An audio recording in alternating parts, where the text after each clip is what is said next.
Dinner meeting ಬಗ್ಗೆ ಮತ್ತೆ CM Siddaramaiah ಹೇಳಿದ್ದೇನು? ಕೆಪಿಸಿಸಿ ಅಧ್ಯಕ್ಷರ ಬದಲಾವಣೆ ವರಿಷ್ಠರ ನಿರ್ಧಾರ ಎಂದ ಸತೀಶ್ ಜಾರಕಿಹೊಳಿ. ಎಚ್ಡಿಕೆ ಬೆಂಬಲಕ್ಕೆ ನಿಂತ ಬಿಜೆಪಿ ನಾಯಕರು. ಈ ಸುದ್ದಿಗಳನ್ನು ನೋಡೋಣ ರಾಜಕೀಯ ನ್ಯೂಸ್ ಟಾಪ್ 9 ನಲ್ಲಿ. ಕಾಂಗ್ರೆಸ್ನಲ್ಲಿ ಡಿನ್ನರ್ ಮೀಟಿಂಗ್ ವಿಚಾರ ಸಾಕಷ್ಟು ಸದ್ದು ಮಾಡ್ತಾ ಇದೆ. ಉಪಮುಖ್ಯಮಂತ್ರಿ ಡಿಕೆ ಶಿವಕುಮಾರ್ ವಿದೇಶ ಪ್ರವಾಸದಲ್ಲಿ ಇದ್ದಾಗಲೇ ಸಚಿವ ಸತೀಶ್ ಜಾರಕಿಹೊಳಿ ನಿವಾಸದಲ್ಲಿ ಸಿಎಂ ಆಪ್ತರು, ಹಿಂದುಳಿದ ದಲಿತ ಸಚಿವರ ಸಭೆ ನಡೆದಿತ್ತು.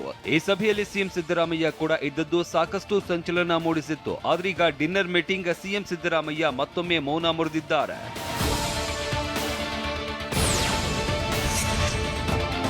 ಔತಣಕೂಟಕ್ಕೆ ನನ್ನ ಕರೆದದ್ದು ಸತೀಶ್ ಜಾರಕಿಹೊಳಿ. ಮೀಟಿಂಗ್ ಬಗ್ಗೆ ರಾಜಣ್ಣ ಏನ್ ಹೇಳಿದ್ದಾರೋ ನನಗೆ ಗೊತ್ತಿಲ್ಲ.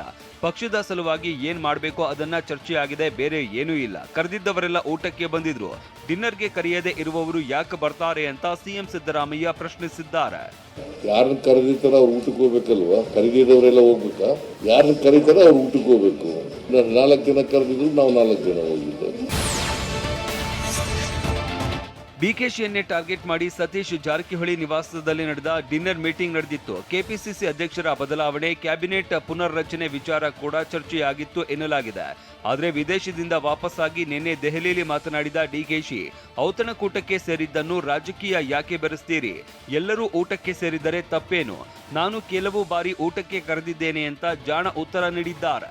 ನೋಡ್ರಿ, ನಿಮ್ಮ ಮನೆಗೆ ನಾವು ಬರೋದು, ನಮ್ಮ ಮನೆಗೆ ನೀವು ಬರೋದು, ರಾಜಕಾರಣದಲ್ಲಿ ಎಲ್ಲ ನಾನು ಮೀಟಿಂಗ್ ಕರೀತಾ ಇರ್ತೀನಪ್ಪ ಆಗಾಗ ಊಟಕ್ಕೆ. ಏನೋ ಒಂದು ಔತಣಕೂಟಕ್ಕೆ ಸೇರ್ತೀವಿ, ಅದಕ್ಕೆ ಯಾಕೆ ನೀವು ಯಾಕೆ ರಾಜಕಾರಣ ಬೆರೆಸ್ಕೊಳ್ತೀರಿ? ಕೆಪಿಸಿಸಿ ಅಧ್ಯಕ್ಷ ಹುದ್ದೆ ಮೇಲೆ ಸಚಿವ ಸತೀಶ್ ಜಾರಕಿಹೊಳಿ ಕಣ್ಣಿಟ್ಟಿರೋದು ಎಲ್ಲರಿಗೂ ಗೊತ್ತಿರುವ ವಿಚಾರನೇ. ಆದರೆ ಯಾದಗಿರಿಯಲ್ಲಿ ನಿನ್ನೆ ಮಾತನಾಡಿದ ಸತೀಶ್, ಕೆಪಿಸಿಸಿ ಅಧ್ಯಕ್ಷರನ್ನ ಇಳಿಸೋದು ಬಿಡೋದು ವರಿಷ್ಠರ ನಿರ್ಧಾರ, ನಮಗೂ ಅದಕ್ಕೂ ಸಂಬಂಧವಿಲ್ಲ ಅಂತ ಹೇಳಿದ್ದಾರೆ. ಇಳಿಸೋದು ಬಿಡೋದು ಹೈಕಮಾಂಡ್, ನಮ್ಮ ಡೆಲ್ಲಿಯವ್ರು ಇಳಿಸ್ಬೇಕು. ನಮ್ಮ ಕಡೆ ಏನದು ಅಧಿಕಾರಿ ಏನಿಲ್ಲ. ಅದು ಮಾಡೋವಂಥದ್ದು ಹೈಕಮಾಂಡ್ ಡೆಲ್ಲಿ ಅವ್ರು ಮಾಡಬೇಕು. ನಮ್ಮ ಕಡೆ ಏನೋ ಅಧಿಕಾರಿ ಇಲ್ಲ. ಅವ್ರು ಯಾರು ಮಾಡ್ತಾರೆ, ಅದಕ್ಕೆ ಅಧ್ಯಕ್ಷ ಮುಂದುವರಿತಾರೆ, ಕೆಲಸ ಮಾಡ್ತಾರೆ, CM ಆಗಿರ್ತಾರೆ ಅಷ್ಟೇ. ವಿಧಾನಸೌಧದಲ್ಲಿ ಸಚಿವರು ಲಂಚ ಪಡಿತಾ ಇದ್ದಾರೆ. ಇದು 60% ಕಮಿಷನ್ ಸರ್ಕಾರ ಅಂತ ಕೇಂದ್ರ ಸಚಿವ ಕುಮಾರಸ್ವಾಮಿ ಗಂಭೀರ ಆರೋಪ ಮಾಡಿದ್ರು.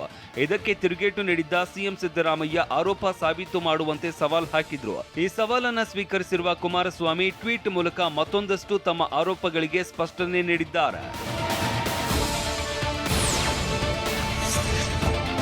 ಆಧಾರವಿಲ್ಲದೆ ಆರೋಪದ ಮಾತೆಲ್ಲಿ ಬಂತು? ಮಾನ್ಯ ಮುಖ್ಯಮಂತ್ರಿಗಳೇ, ನಿಮ್ಮ ಪಕ್ಷದ ಪರವೇ ಇರುವ ಗುತ್ತಿಗೆದಾರರು, ತುಮಕೂರಿನ ನಿಮ್ಮ ಕಾಂಗ್ರೆಸ್ ಪಕ್ಷದ ಮುಖಂಡರೇ ಮಾಡಿದ ಆರೋಪ. ಪ್ರತಿ ಆರೋಪಕ್ಕೂ ಈಗ ದಾಖಲೆ ಕೇಳುವುದು ನೀವು. ಬಿಜೆಪಿ ಸರ್ಕಾರದ ಮೇಲೆ 40% ಕಮಿಷನ್ ಆರೋಪ ಮಾಡಿ ಪುಟಗಟ್ಟಲೆ ಜಾಹೀರಾತು ಕೊಟ್ಟರಲ್ಲ, ಆಗ ಎಷ್ಟು ದಾಖಲೆ ನೀಡಿದ್ದೀರಿ ಅಂತ ಕುಮಾರಸ್ವಾಮಿ ಪ್ರಶ್ನಿಸಿದ್ದಾರೆ.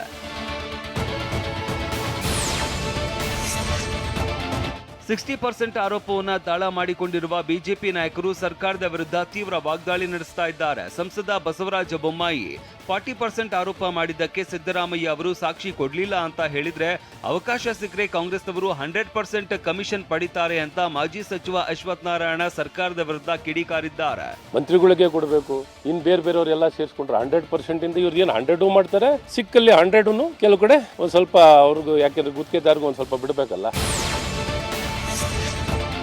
ಕೇಂದ್ರ ಸಚಿವ HD ಕುಮಾರಸ್ವಾಮಿ ಮಾಡಿರುವ 60% ಕಮಿಷನ್ ಆರೋಪವನ್ನ ಲೋಕೋಪಯೋಗಿ ಸಚಿವ ಸತೀಶ್ ಜಾರಕಿಹೊಳಿ ತಳ್ಳಿ ಹಾಕಿದ್ದಾರೆ. ನಿನ್ನೆ ಯಾದಗಿರಿಯಲ್ಲಿ ಪ್ರತಿಕ್ರಿಯಿಸಿದ ಅವರು, ಆರೋಪ ಮಾಡೋಕೆ ಅಧಿಕೃತವಾಗಿ ದಾಖಲೆ ಬೇಕಲ್ಲ, ಆರೋಪ ಮಾಡೋಕೆ ಅಧಿಕೃತ ಅಧಿಕಾರಿ, ಗುತ್ತಿಗೆದಾರರು, ಅಸೋಸಿಯೇಷನ್ ಬೇಕು. ಆರೋಪಗಳಿಗೆಲ್ಲ ಉತ್ತರ ನೀಡೋಕೆ ಆಗಲ್ಲ ಎಂದಿದ್ದಾರೆ. ಮಾಡ್ಲಿಕ್ಕೆ ಆರೋಪ ಮಾಡ್ಲಿಕ್ಕೆ ಏನು ಅದಕ್ಕೇನು ಬೇಕಲ್ಲ, ಯಾರು ಅಧಿಕೃತ ಬೇಕಲ್ಲ, ಅಧಿಕೃತ ಮಾಡಲೇಬೇಕು. ಸಂಬಂಧಪಟ್ಟ ಅವ್ರಿಗೆ ಇಲಾಖೆಯ ಅಸೋಸಿಯೇಷನ್ ಮಾಡಬೇಕು.